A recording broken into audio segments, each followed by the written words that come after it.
Merhaba arkadaşlar, nasılsınız? Beni sorarsanız her zaman söylediğim gibi bomba gibiyim. Türkiye'nin Rolls-Royce'da 1 numaralı mağazasındayım şu an. Zaten tek temsilcisi sevgili Artu Aysal'la birlikteyim. Biraz onunla Rolls-Royce ve özellikleri hakkında sohbet edeceğiz. Merhabalar, nasılsınız? Merhabalar, teşekkürler, sağ olun. Vakit ayırdığın için teşekkür ediyorum. Rica ederim tabii ki. Artu, Türkiye'ye ne zaman geldi Rolls-Royce? Siz ne zaman açtınız burayı?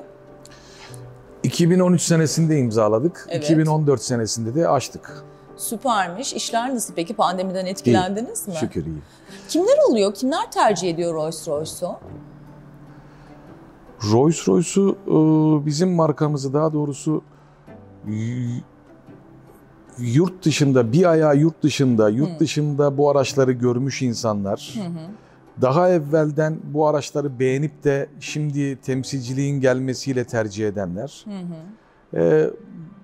daha çok Avrupa bağlantılı, yurt dışı bağlantılı insanlar tercih ediyorlar. Evet, doğru söylüyorsun. Gerçekten çok.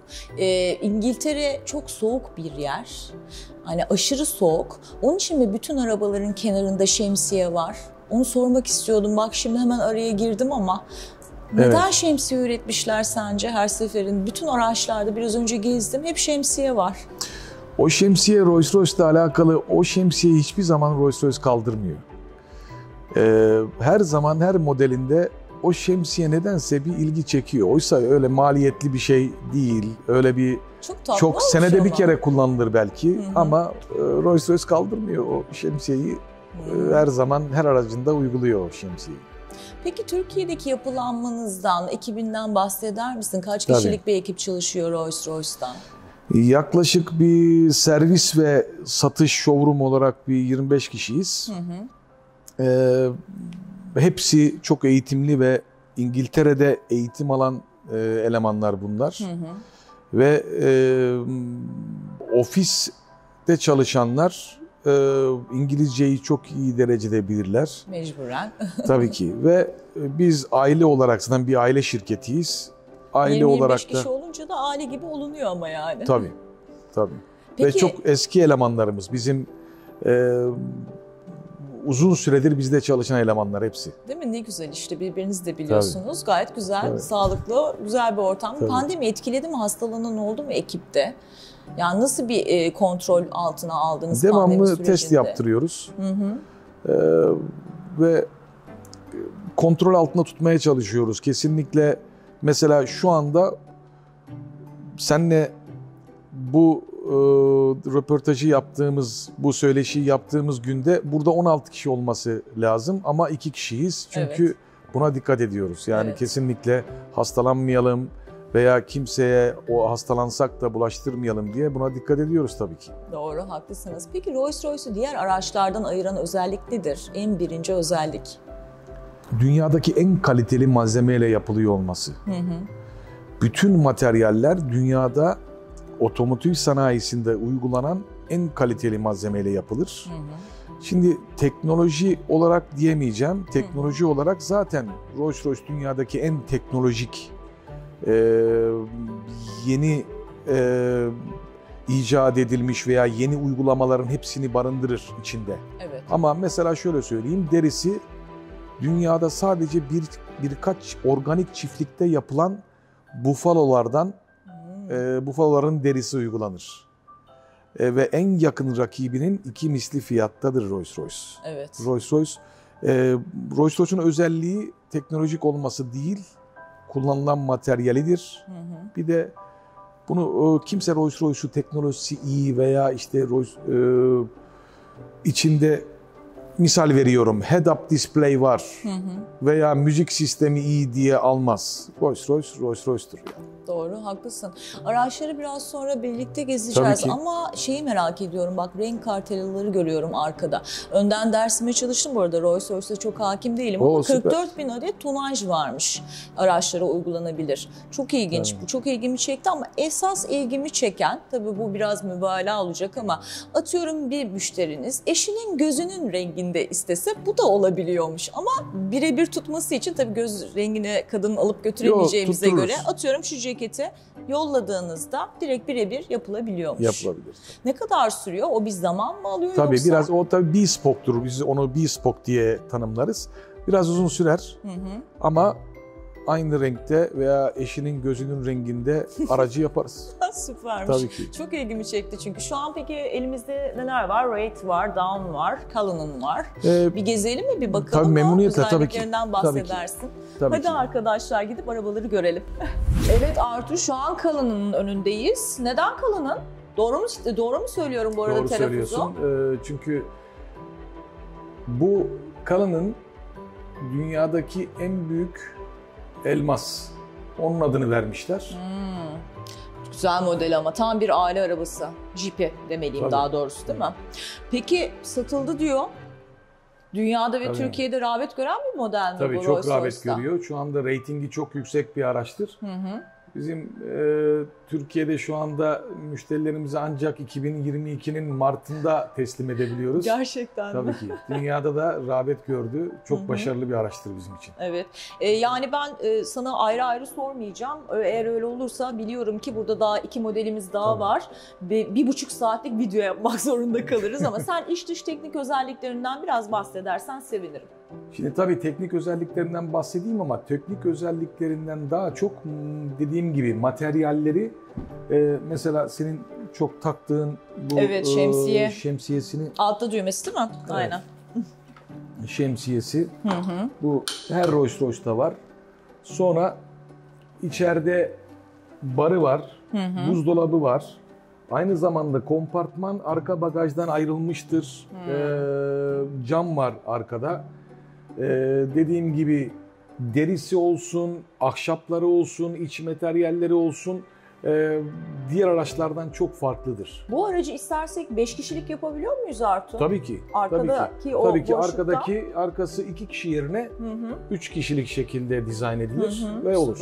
Süpermiş. Talebi oluyor mu Türkiye içerisinde de? Dünyada evet oluyor ama bizde hani aile formatı mı tercih ediyor Rolls-Royce'u? Mesela Cullinan modelini.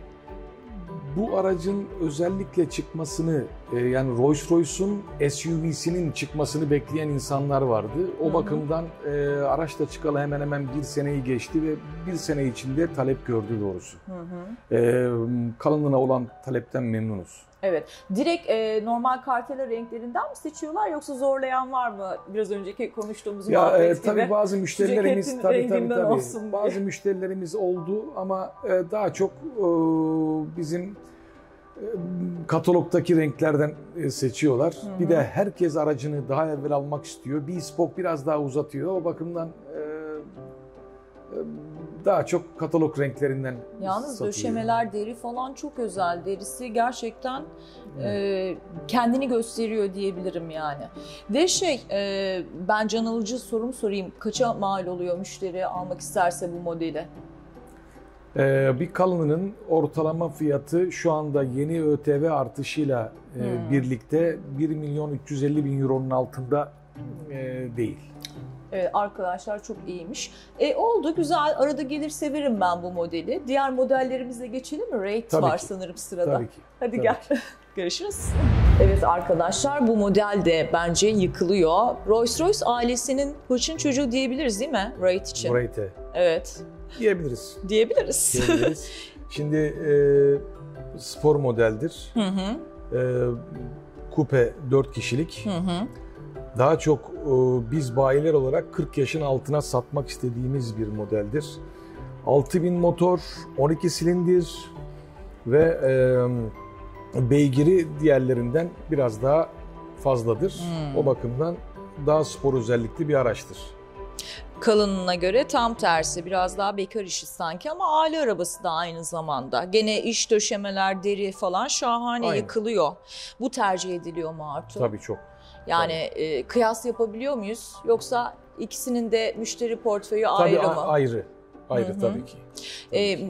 Motorundan vesairesinden hiçbir şeyden bahsetmiyorsun ama hatta Cullinan'ı da geçtik ama lütfen onun da iş 12 donanımından. silindirli, 6 litre. Peki tek kapı olup da bu kadar da genişliğe sahip bakar mısınız arkadaşlar? Evimiz salonu gibi yalnız gerçekten böyle. Yani düşünme tabii bu kadar küçük bir alanda mı yaşıyor diye düşünme mübalağa yapmış olabilirim ama emsali var mı bu aracın? Yok. Yok. Rolls-Royce'un emsali yok. Değil mi? Bu aracın rakibi de ama yoktur. bu Tabii. kadar tek kapı olup da geniş olması süper. Peki bunun tutkunu kaça alır? Kaça mal olur? Bu Bu modeli aracın seven. gene yeni ÖTV vergisinin artışıyla beraber satış fiyatı 1.100.000 euro civarında. Çok güzel. Bunu da alamıyoruz demek ki. O zaman ne yapalım? Down'a geçelim. Hadi gelin. Wow, Artu muhteşem bir renk yalnız şu direksiyondaki. Bayıldım. Hafif turkuaz ve yeşile çalıyor değil mi? Evet, turkuaz Peki rengi. bu aracı diğer araçlardan ayıran özellik ne? Tabii ki üstü açık olması. Değil mi? Ben de fark Ve ettim bu araç onu. Dawn modeli özellikle bütün dünyada çok rağbet gören bir araçtır. Ayrıca bu araç bizim bir marinada şov için getirdiğimiz bir araçtır. Her özelliği üzerinde toplar. Şu ana kadar da satmadık. Bu üstü açık olması sebebiyle ilgi gören bir araçtır bu. Ne zaman çıktı? Türkiye'ye geldi Dawn? Türkiye'ye 2016 senesinde ilk Dawn araçlar geldi ve şu anda Dawn mu Dawn mu? Yani bir Dawn, Amerikan şafak. aksanı, İngiliz Şafak. aksanı ben Tamam. biraz karıştırıyorum ama sen söyle, Evet. sana güzel oturuyor. Evet. Peki en sessiz üstü açılan Evet. aracı değil mi? Evet, Rolls-Royce'lar tabii ki. arasında, kabrio araçlar arasında. Tabii ki. İç dış özelliklerinden de bahsedersen sevinirim tabii Şimdi bu arada. tabii ki iç özellikleri üstünün açık olmasından hariç Wraith'le aynı. Motoru da Wraith'le aynı. Bunun tek ayıran özelliği üstünün açık olması. Evet. Ve sessiz açılıyor olması. Sessiz, tabii. Dersime çalıştım. En seksi. Araçlardan anlamıyorum ama bak o kadar anlıyorum. Peki Rolls-Royce tutkunu eğer bu modeli almak isterse kaça mal oluyor? 1.200.000 euro civarında. Ya ben bu modeli çok sevdim ya. Ben araba kullanmıyorum, araç kullanmıyorum ama hafta sonu geleyim de beni bununla gezdir Memnuniyetle be. tabii ki. Tabii gezelim. Süper. Tabii ki. Arkadaşlar görüyorsunuz değil mi? Yani bunu da alamıyoruz ama neyse sözünü aldık. Hafta sonu gezdirecek en azından. Sizi seviyorum. Bu videoyu beğendiyseniz bana abone olmayı, aşağıdaki zil butonunu açmayı, tabii ki beğenmeyi ve o güzel yorumlarınızı eksik etmeyin. Bugün de Rolls-Royce tutkunlarına çalıştık. Bir başka videoda görüşmek üzere.